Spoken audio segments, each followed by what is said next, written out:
Welcome to issue 139 of the Captain's Log. In this space, I take a deeper dive into some of the context of my work. And today I want to think about the social age itself, just looking around us, thinking about what we can see. I'd argue that it's a time of fundamental change, but crucially not from one state of certainty to another state of certainty, rather from certainty into uncertainty. Many of the things we see that are changing, not changed. They are evolutionary. So our challenge isn't to believe we have an answer or clear understanding, but to recognize the things that we need to let go of. When I talk about the social age, I normally start by talking about some key elements.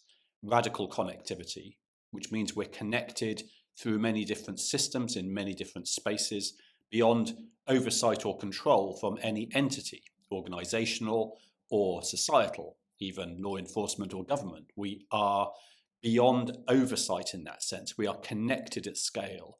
We hold social ties far more broadly than ever before, which gives us access to different types of knowledge and enables all sorts of other features of the social age. The rise of community, a general rebalancing of power, the trust economy, the reputation economy, a notion that we can belong in spaces that are not owned organizationally, that we can be effective in those kind of spaces. In the work on the socially dynamic organization, I would argue that you can be effective and productive without having an organization at all.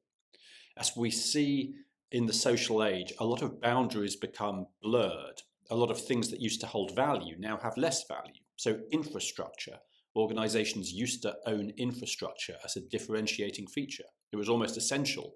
If you wanted to build an organization, you would build it with bricks and mortar. And then with iron and steel and oil, you would put it together, the machines, you would have that infrastructure. Today, infrastructure can be largely distributed. You can run a shoe brand or a printing press without having the ability to make shoes yourself or print pages yourself. We can also fund those things through distributed social channels. So as much as anything, we can understand the social age by absence, by the things that are no longer true, even if we're not so certain of the things that are true. For example, the social contract between organization and individual is fundamentally fractured. What the new contract is may be less clear, but what is clear is that we no longer have a career in the same way. We no longer have the same models of engagement. We have greater choice, greater individuality. I've been writing about it this week, the notion that the individual within the system carries greater power. And this notion of social authority and authenticity, things that people value greatly, ties into notions of change as a social movement, and hence changes how we understand change itself and the role of leadership within that.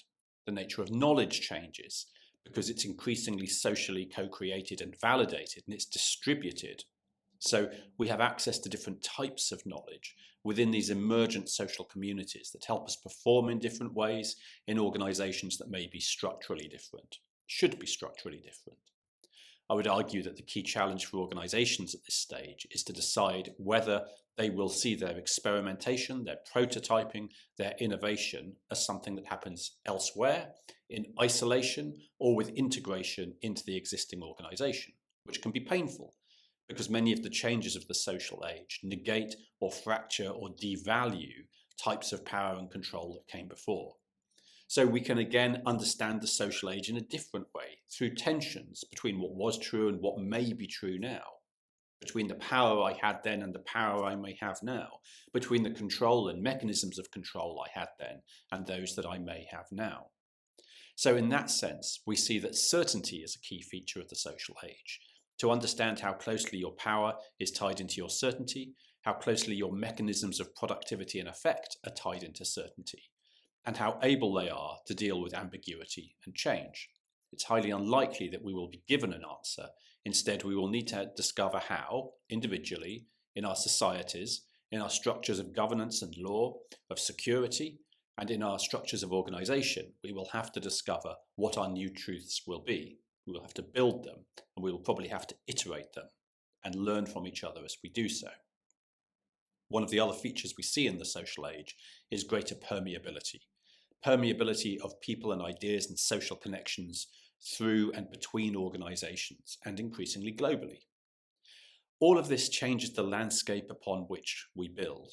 We could take a decision to say the social age isn't real. What we're seeing is just a technology age.